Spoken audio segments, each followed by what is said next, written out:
Good evening दोस्तों, आप सभी का मेरे यूट्यूब चैनल में स्वागत है। मैं आपका दोस्त श्रवण कंसारी आप सभी को आज की क्लास में स्वागत करता हूं। आज हम सभी सुबह जान गए हैं कि लेजर किस प्रकार से क्रिएट करते हैं और लेजर क्रिएट करने के बाद हम लोग टैली के दूसरे चरण पर चलेंगे। टैली में सबसे पहले कंपनी बनाने के बाद हम टैली में कंपनी बनाने के बाद दूसरी फर्स्ट स्टेज लेजर बनाना पड़ता है। तो हमने सुबह लेजर बनाना सीख चुका है। तो दोस्तों, आगे की क्लास को जारी रखते हुए हम टैली के दूसरे चरण वाउचर एंट्री के बारे में जानेंगे। तो वाउचर एंट्री क्या है? तो दोस्तों, सबसे पहले हम जानेंगे कि वाउचर एंट्री क्या है। वाउचर एंट्री के बारे में जानने से पहले आप अपना कॉपी और कलम निकाल लें ताकि आपको जो वाउचर एंट्री के बारे में बताया जाएगा उसे आप नोट कर सको। तो दोस्तों, आप सभी अपना कॉपी कलम निकाल लें। अगर निकाल लिए हैं तो ज़रूर यस बोलेंगे, कमेंट पर लिखेंगे यस और नोट करना शुरू करेंगे। चलिए हम आपको वाउचर एंट्री के बारे में बताते हैं। वाउचर एंट्री क्या होता है? Voucher entry double entry system के इस मेथड में सभी एंट्री हमेशा दो पक्षों को प्रभावित करता है। एक पक्ष को डीआर और दूसरे पक्ष को सीआर लिखा जाता है। दोस्तों, वाउचर एंट्री में जब व्यापार में जो बढ़ता है उसे डीआर और घटता है तो सीआर लिखा जाता है। इसको दूसरे शब्दों में जाने तो जो पाने वाला होता है वह डीआर और जो देने वाला होता है वो सीआर कहलाता है।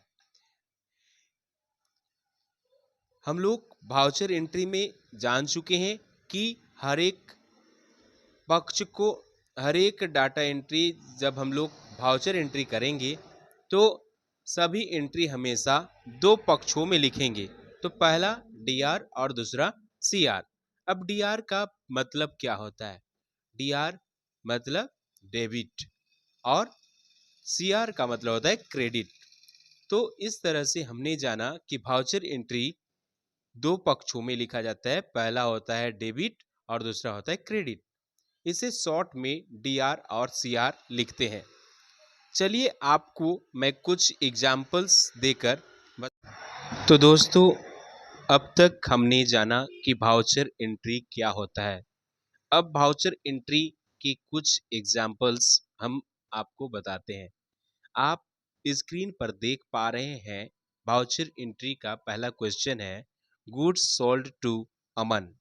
गुड्स सोल्ड टू अमन एक प्रश्न है कि यहाँ पर हम लोग अमन को उधारी में सामान बेच रहे हैं, लेकिन यहाँ पर आप इंग्लिश में ट्रांसलेट करेंगे तो आप सोच रहे होंगे गुड्स सोल्ड टू अमन यानी गुड्स सोल्ड टू अमन, इसको अगर हिंदी में ट्रांसलेट करेंगे तो अमन को सामान बेचा। यह आपका हिंदी, अगर इंग्लिश टू हिंदी ट्रांसलेट करेंगे तो ये होगा। लेकिन टैली की भाषा में हमें इसे इस तरह समझना पड़ेगा, गुड्स सोल्ड टू अमन। जहां पर गुड्स सोल्ड टू अमन आएगा, जहां पर सोल्ड टू अमन आएगा तो इसे जान लेना है कि यह उधारी खाता का सामान है। जैसे मैं आपको एक एग्जाम्पल बताना चाहूँगा कि आप किसी दुकान में उधारी में सामान खरीदने जाते हैं तो आप देखते होंगे कि वह दुकानदार आप जितने रुपया का उधारी सामान लेंगे सबसे पहले वह आपका नाम लिखेगा, आपका मोबाइल नंबर और गांव का नाम लिखता है। उसके बाद आपको उधारी सामान देता है। तो टैली में भी उधारी सामान का एंट्री करने के लिए कस्टमर का नाम लिखना पड़ता है। तो यहाँ पर जैसे ये प्रश्न है गुड्स सोल्ड टू अमन, इसका हिंदी अर्थ होता है अमन को उधारी में सामान बेचा। अब अमन को उधारी में सामान बेचा, इसको दो पक्ष में बांटेंगे तो एक पक्ष हो जाएगा अमन, जिस जिसको हम सामान बेच रहे हैं, और सेल्स यानी जो सामान बेच रहा है। तो हम सामान बेच रहे हैं, अमन सामान खरीद रहा है। गुड सोल्ड टू अमन के ये दो पक्ष हैं। तो अमन अमन के पास सामान बढ़ेगा। जब हमारे से अमन उधारी में सामान लेगा तो अमन का सामान बढ़ेगा। इसीलिए हम लोग अमन पर क्या लिखेंगे? डी आर लिखेंगे। डी आर यानी डेबिटर। अभी हमने पढ़ा था कि वाउचर एंट्री में जब व्यापार में कुछ बढ़ता है तो उसके लिए डी आर लिखते हैं, और व्यापार में घटता है तो सी आर लिखते हैं। तो हमारे व्यापार में जब हम अमन को उधारी में सामान बेच रहे हैं तो अमन के पास सामान बढ़ रहा है, इसीलिए हमें उसे डी आर लिखेंगे। और हमारे पास सेल्स कर रहे हैं जिसके कारण हमारा सामान घट रहा है, इसीलिए हम सी आर लिखेंगे। चलिए, अब ये पहला प्रश्न के बाद हम दूसरा प्रश्न देखते हैं। दूसरा प्रश्न आपको दिखाई दे रहा है, goods purchase from Ashish. Goods purchase from Ashish, इसका हिंदी अर्थ आप अगर निकालेंगे तो जान पाएंगे कि यहाँ पर आशीष से सामान खरीदा। गुड्स परचेज फ्रॉम आशीष, आशीष से सामान खरीदा।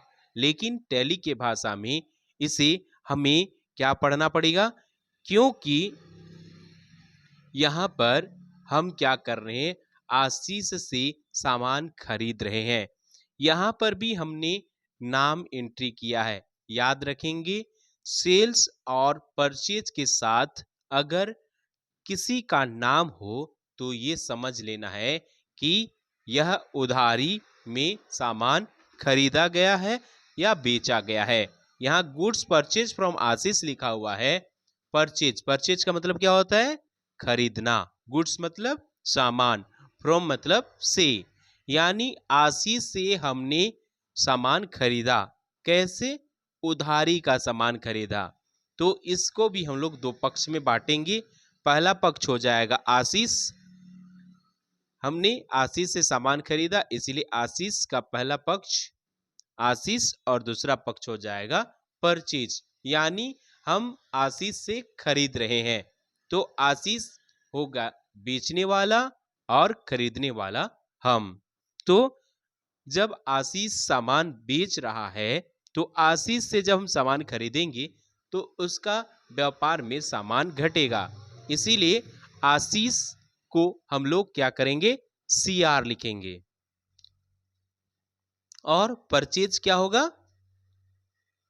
परचेज डी आर होगा, क्योंकि हम आशीष से सामान खरीद रहे हैं, चाहे हम उधारी में खरीदेंगे चाहे नगद में खरीदेंगे।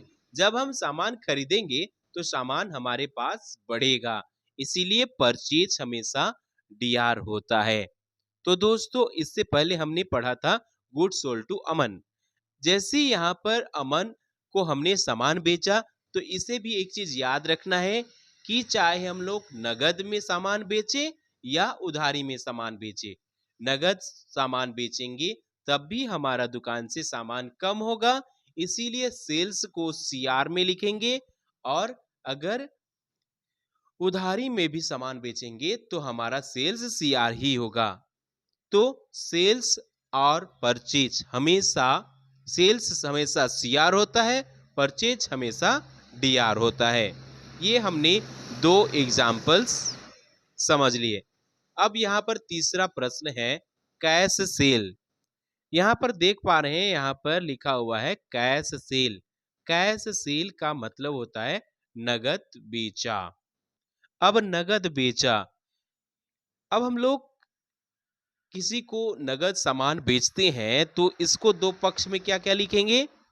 एक नगद बेचा, यानी जो खरीद रहा है, जो बेच रहा है वो सेल्स कर रहा है, और जो हमारे पास कैश क्या हो रहा है, कैश सेल में नगद हमारे पास आ रहा है और सेल यानी सामान हमारे से घट रहा है। तो हम यहाँ पर क्या लिखेंगे, दो पक्ष कैश होगा और दूसरा सेल होगा। कैश में जैसे कोई सामान नगद खरीदता है तो हमारे पास पैसा आता है, तो यहाँ पर हमारे यहाँ पर क्या हो रहा है, कस्टमर हमें पैसा दे रहा है तो पैसा कैश यानी डीआर होगा और सेल सीआर होगा, क्योंकि हमारे से सामान वो ले रहा है यानी हमारे स्टोर से सामान घट रहा है, इसीलिए हम लोग क्या लिखेंगे, सेल्स के जगह में सीआर। इसी प्रकार अगला एग्जाम्पल, चौथा एग्जाम्पल है कैश परचेज यानी नगद खरीदार। अब हम लोग किसी दुकान में जाकर नगद खरीदते हैं तो क्या होगा, नगद जब हम खरीदेंगे तो हमारा दो पक्ष बनता है, एक होगा कैश और दूसरा होगा परचेज। अब हम दुकान में किसी के जाएंगे तो हम अपने पॉकेट से जब पैसा देंगे तो हमारे पॉकेट में पैसा घटेगा, घटेगा या नहीं, घटेगा। कैश जब भी हम लोग परचेज करेंगे, नगद खरीदारी करेंगे तो हमारे पैसा घटेगा, इसीलिए हम इसे सीआर लिखेंगे। लेकिन किसी दुकान से हम लोग सामान खरीदने जाएंगे तो हम देख पा रहे हैं जब भी हम लोग सामान खरीदेंगे तो क्या होगा, हमारे पास सामान बढ़ेगा, यानी परचेज के स्थान पर डीआर लिखेंगे। याद रखेंगे दोस्तों, कैश परचेज या कैश सेल में किसी का नाम का वाउचर नहीं बनता है। मान लिया कैश सेल टू मनीष, हमने ये प्रश्न यहां पर लिख दिया। अब आप सोच रहे होंगे कैश सेल टू मनीष है, अब इसका वाउचर क्या बनेगा, तो आपको याद रखना है cash sale to Manish, Manish को नगद सामान बेचा, नगद में सामान बेचा। अब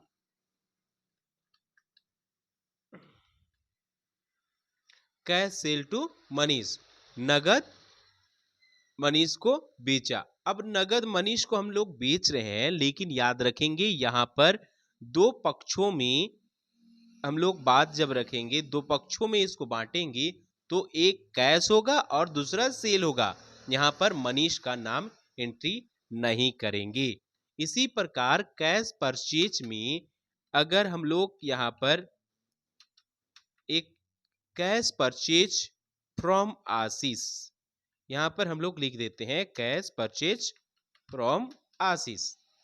कैश परचेज फ्रॉम आशीष यानी हमने क्या किया, नगद में आशीष से सामान खरीदा।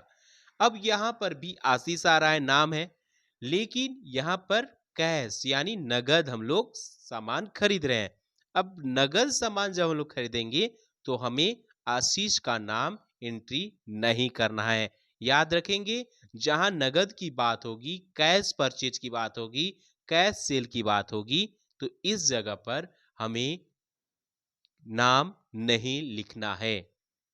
यहां पर कैश और परचेज ही वाउचर्स बनेंगे, कैश में सीआर होगा और परचेज डीआर होगा। आगे देखिए, पांचवा प्रश्न है पेड रेंट। यह एक नया प्रश्न है, पेड रेंट, हाँ, किराया भुगतान किया, पेड रेंट किराया भुगतान किया। इसके दो पक्ष क्या होंगे, एक होंगे कैश और दूसरा होगा रेंट। कैसे, आप जब किसी को रेंट, पेड रेंट यानी आप रेंट पेमेंट कर रहे हैं, भुगतान कर रहे हैं, तो रेंट भुगतान करते हैं तो एक पक्ष होता है रेंट मालिक और दूसरा पक्ष होता है किराया लेने वाला। तो किराया लेने वाला क्या करता है, रेंट मालिक को पैसा देता है। तो यहाँ पर हम लोग रेंट को किराया मालिक के जगह में हम लोग क्या लिखेंगे, रेंट लिखेंगे, और जो हम लोग पैसा देंगे अपने जगह पर उस पर कैश लिखेंगे। तो हम लोग रेंट मालिक को क्या देते हैं, पैसा, तो इसीलिए हम लोग यहाँ पर दो पक्ष लिखेंगे, पेड रेंट, रेंट यानी एक पक्ष हो गया रेंट, दूसरा पक्ष हो गया कैश। कैश को हम लोग सीआर लिखेंगे क्योंकि जब हम रेंट पेमेंट करेंगे तो हमारे पास से पैसा क्या होगा, घटेगा, और रेंट मालिक के पास पैसा बढ़ेगा। इसीलिए हम लोग क्या लिखेंगे, कैश में CR, रेंट में DR। अगला प्रश्न है पेड इलेक्ट्रिक बिल। आप देख पा रहे हैं पेड इलेक्ट्रिक बिल। अब यहां पर भी होता है बिजली भुगतान करना, बिजली भुगतान, इलेक्ट्रिक बिल, बिजली बिल का भुगतान करता। अब हम लोग यहाँ पर बिजली बिल का भुगतान कर रहे हैं तो याद रखेंगे ये भी दो पक्ष होगा, क्या, एक होगा कैश और दूसरा होगा इलेक्ट्रिक बिल। अब यहाँ पर देख पाएंगे कि कैश CR है और इलेक्ट्रिक बिल DR है। क्यों? क्योंकि हम अपने दुकान से जब इलेक्ट्रिक बिल पेमेंट करेंगे तो हम लोग कैश देंगे, यानी कैश जब देंगे तो हमारे दुकान से पैसा घटेगा और इलेक्ट्रिक बिल वालों के पास बिजली ऑफिस में पैसा बढ़ेगा। इसीलिए इलेक्ट्रिक बिल DR होगा और कैश हमारा CR होगा। इस प्रकार से हम वाउचर एंट्री करते हैं।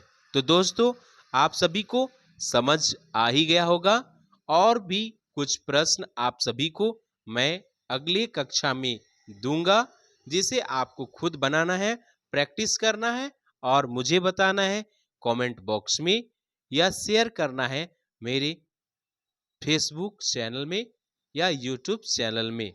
कमेंट करके जरूर लिखेंगे कि इसका वाउचर क्या क्या होगा। तो कुछ प्रश्न मैं आपको आज मौखिक लिखा देता हूं, आप इसे बनाकर मुझे दिखाइएगा। तो दोस्तों आज के लिए इतना ही, कल सुबह फिर मिलते हैं अगले नए क्लास पर। तो मुझे आशा है कि आज मेरे द्वारा बताया हुआ या वाउचर एंट्री का क्लास समझ में आया होगा। तो दोस्तों हम लोग पुनः चलते हैं टैली के सॉफ्टवेयर पे। हम लोग यहाँ पर वाउचर एंट्री करना सीख चुके हैं।